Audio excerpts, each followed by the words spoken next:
Պարոն Թորոսյան, համեցեք։ Շնորհակալություն, պարոն փոխվարչապետ։ Ըստ էության մենք նաև չզեկուցվող հարցերի մեջ էլ ունեցանք նմանատիպ որոշումներ, եթե թույլ կտաք բոլորը միանգամից ներկայացնեմ, սա էլ է վերաբերում մի քանի կառավարության որոշումների մեջ փոփոխություններ իրականացնելուն։ Եթե հիշում եք, մենք դեկտեմբերին ազգային ժողովում ընդունեցինք օրենք, որի արդյունքում ապրիլի 1-ից բոլոր կենսաթոշակները եւ նպաստները պետք է վճարվեն անկանխիկ եղանակով եւ այս կառավարության որոշումներով, որի լիազորությունը ունենք այդ օրենքով, ըստ էության կարգավորում ենք այդ ամբողջ գործընթացը։ Ուզում եմ մի քանի մանրամասն ներկայացնել, որը նաեւ թույլ կտա մեր քաղաքացիներին նաև ինքնուրույն այդ որոշումը կայացնել, մինչև արդեն օրենքի ուժի մեջ մտնելը։ Ինչպես արդեն նշեցի, ապրիլի 1-ից բոլոր կենսաթոշակները եւ նպաստները վճարվելու են անկանխիկ եղանակով։ Մինչև սույն թվականի մարտի 5-ը մենք խնդրում ենք մեր բոլոր կենսաթոշակառուներին եւ նպաստառուներին ինքնուրույն ընտրել վճարող կազմակերպությունը, բանկը եւ ինքնուրույն ստանալ բանկային քարտ, որի վրա հաջորդ կենսաթոշակը կամ նպաստը կփոխանցվի անկանխիկ եղանակով։ Եվ եթե դա մինչև մարտի 5-ը տեղի չունենա, մենք դա անելու ենք ավտոմատ եղանակով։ Այսինքն, քանի որ կլինեն քաղաքացիներ, որոնք որ եւ օբյեկտիվ եւ միգուցե նաեւ սուբյեկտիվ պատճառներով դա արած չեն լինի, մեզ անհրաժեշտ է լինելու նաեւ բավական ժամանակ, որպեսզի երբ որ այդ ընտրությունը կատարվի, մենք կարողանանք քարտերը առաքել տուն։ Եվ նորից խնդրում եմ դա մարտի 5-ը մինչև անել այն քաղաքացիներին, որոնք դա կարող են անել ինքնուրույն, եւ մենք տեսնում ենք, որ դա արդեն տեղի է ունենում, հարգելի գործընկերներ, ուզում եմ մի թիվ հնչեցնել։ Մենք դեկտեմբերի սկզբին, որ այս խոսակցությունը նոր սկսվեց անկանխիկի ամբողջությամբ անցնելու, եւ եթե չեմ սխալվում, հենց կառավարության նիստին ունենք մոտ 50,000 քաղաքացի, ով ստանում էր կանխիկ եղանակով կենսաթոշակներ նպաստները, եւ մենք այսօր առավոտվա դրությամբ ունենք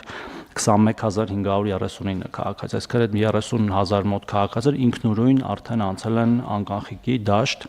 եւ օրական մոտ 1000-1500 քաղաքացի դեռ շարունակում են ինքնուրույն անցնել եւ ես դրա համար եմ նաեւ կոչ անում, որ դա մեր քաղաքացիները անեն ինքնուրույն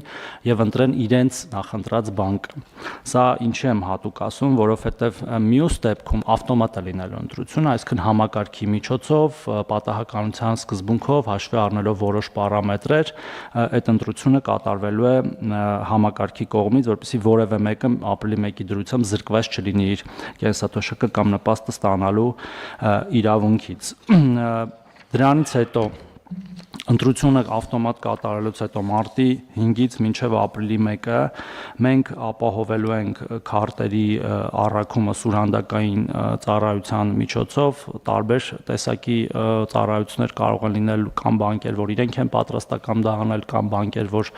մեր միջոցով դա կարվի, հիմա նաև այդ բանակցությունները շարունակվում են, եւ մինչև ապրիլի 1-ը հնարավոր չի լինելու փոխել վճարողին, այսինքն եթե բանկը ավտոմատ ընտրվել է, ապա մինչև ապրիլի 1-ը հնարավոր չի լինելու փոխել, որպեսզի սահուն անցումը կատարենք։ Ապրիլի 1-ից հետո ընդհանուր կարգով հնարավոր է արդեն քաղաքացին կարող է ինքնուրույն որոշել։ Եվ այդ առաքումից հետո արդեն հաջորդ կենսաթոշակը, որը վճարվելու է ապրիլի 1-ին, կենսաթոշակ եւ նպաստ կստանան քաղաքացիները իրենց քարտով։ Իհարկե գործընթացում մենք շատ խոչընդոտների ենք հանդիպում, ընդհանուր մինչև օրինակ քաղաքացիներ ունենք, որոնք չունեն վավեր անձնագիր, որը խոչընդոտում է նրանց բանկում հաշիվ բացել, եւ մենք մեր գործընկերների հետ աշխատում ենք, որ այդ հարցը լուծենք, ընդհանուր այցելում ենք մեր քաղաքացիների տուն, ինքներս ենք անում այդ գործընթացը, նույնիսկ նկարում ենք, նկարը տպում ենք, իրենց փոխարեն դիմում ենք, լրացնում, որ հնարավորինս սահուն տեղի ունենա։ Եվ այլ, ասենք, քաղաքացիներ կան էլեկտրոնային փոստի հասցե չունեն, քաղաքացիներ կան նույնիսկ հեռախոս չունեն անձնական, որովհետև, ասենք, օրինակ շատ մեծ տարիքի են եւ հաշմանդամություն ունեն իրենց ընտանիքի անդամներն էլ իրենց հոգում կարիքները, եւ այդպիսի նույնիսկ ինդիվիդուալ կերպով փորձում ենք այդպես անել, որ ապրիլի 1-ի դրությամբ որևէ մեկը զրկված չլինի իր կենսաթոշակը ստանալու իրավունքից։ Մի բան էլ եմ ուզում միանգամից տեղեկացնել, թեև կառավարության որոշումով դա դեռ ընդունված չի, մենք կամ մյուս կամ մոտական ինստերին կբերենք եւս մեկ որոշում, որով կսահմանենք այդ քաղաքացիների ցանկը, ում առաքելու ենք այդ քարտերը, դրանք լինելու են նախնական, բայց իհարկե կքննարկենք ձեր բոլորի հետ, ձեր կարծիքն է կլսենք, պարզապես ուզում եմ արդեն հնչեցնել մեր պատկերացումները, դրանք բոլոր խորը սահմանափակում ունեցող քաղաքացիներն են կամ առաջի կարգ ունեցողները, 85-ից բարձր մեր քաղաքացիներն են, 85 տարեկանից բարձր եւ 75-ից 85 տարեկան ծանր սահմանափակում ունեցող կամ երկրորդ կարգ ունեցող քաղաքացիներն են, մեր պատկերացմամբ պետք է այդ շրջանակը ամբողջությամբ ներառի այն քաղաքացիներն, որոնք օբյեկտիվորեն չեն կարող ինքնուրույն գնալ բանկ եւ այդ հաշիվները բացել, բայց որոշումը ընդունելուց հետո իհարկե նորից դրա մասին կհայտարարենք։ Եվ քանի որ մենք այս անկախիկի անցումը դիտարկում ենք նաև որպես հավելյալ եկամուտի աղբյուր մեր քաղաքացիների համար, եթե թույլ տաք հետվճարի թվերն էլ հնչեցնեմ, պարոն Գրիգորյան, որտեվ մենք նաև եւ օրենքով ենք եւ կառավարության որոշումով փոխեցինք շեմը, դարձրեցինք 20% մինչեւ 10,000 դրամ հունվարից արդեն, եւ մենք 3 արդեն փոխանցումները կատարել եւ ամփոփել ենք, եւ նաեւ ինքնըստինքյան process-ը զարգանում էր, այսինքն նույնիսկ 40%-ի բարձրացման ամեն ամիս ավելի շատ մարդիկ էին օգտվում այդ ծրագրից։ Եվ վերջի տվյալները հետևյալն են, ուրեմն մենք 415,228 քաղաքացի ունենք արդեն օգտվող այդ ծրագրից հունվար ամսվա ընթացքում, ի համեմատ 415,228 ի համեմատ 400,572, այսինքն եւս 15,000 քաղաքացի օգտվում է այդ վճարի ծառայություններից հունվար ամսին ի համեմատ դեկտեմբերի, եւ հունվարին վճարել են 2.9 միլիարդ դրամի հետ վճար, ի համեմատ 1.8 միլիարդ դրամի դեկտեմբերի, այսինքն 1.1 միլիարդ դրամով ավելի, եւ միջին հետ վճարի չափը կազմել է 7,000 դրամ մոտ,